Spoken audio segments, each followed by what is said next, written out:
So, ayan guys, magluluto tayo ng hotdog gamit itong electric cooking. Ayan.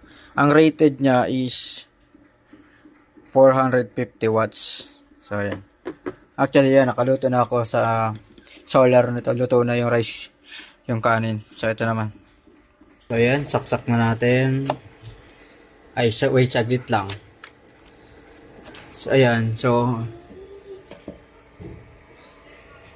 bali 8% siya yung load sa inverter, tapos ang amperahe na inuhugot sa solar panel is 8.93. So try na natin i-on.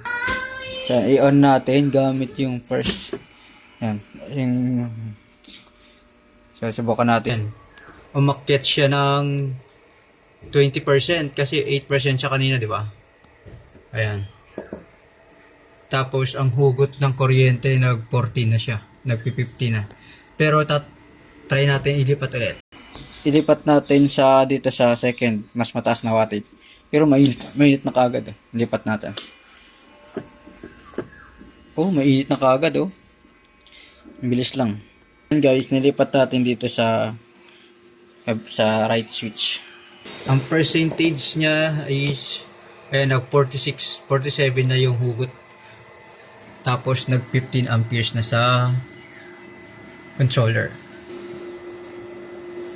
Grabe, ang init na kagad niyan guys. Ang bilis lang. Lagyan na natin ito mantika. Alright. Grabe, umuusok na kagad oh. Ang bilis, ang lakas. Pew!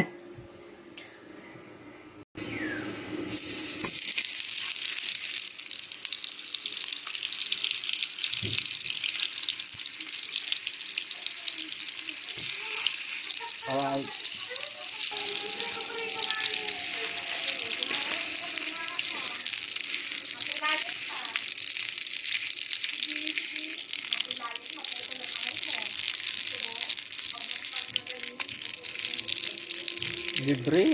Libre kuryente ng solar.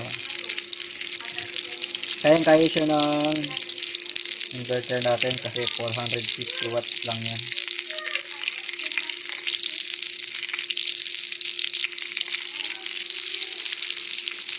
Pero itong rice cooker ko nasa 300 watts.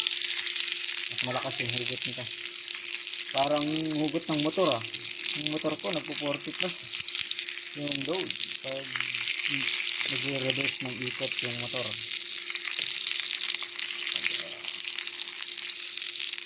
Wow, sarap.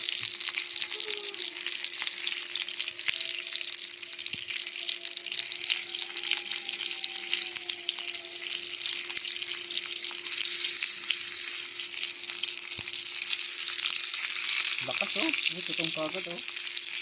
Kainain natin guys, ibaba natin kasi sobrang lakas. Yan, nilipat ko muna dun sa mas mahina. Kasi tingnan nyo, tutong mo, tutong. Grabe. Oh, natutong kagad. Kahit pinapaikot ko.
Ayan guys, luto na.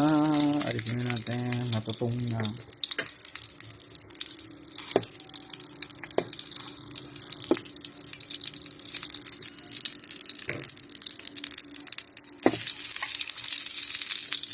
So, ayan. Ayan, from 13 amperes, papatay na natin.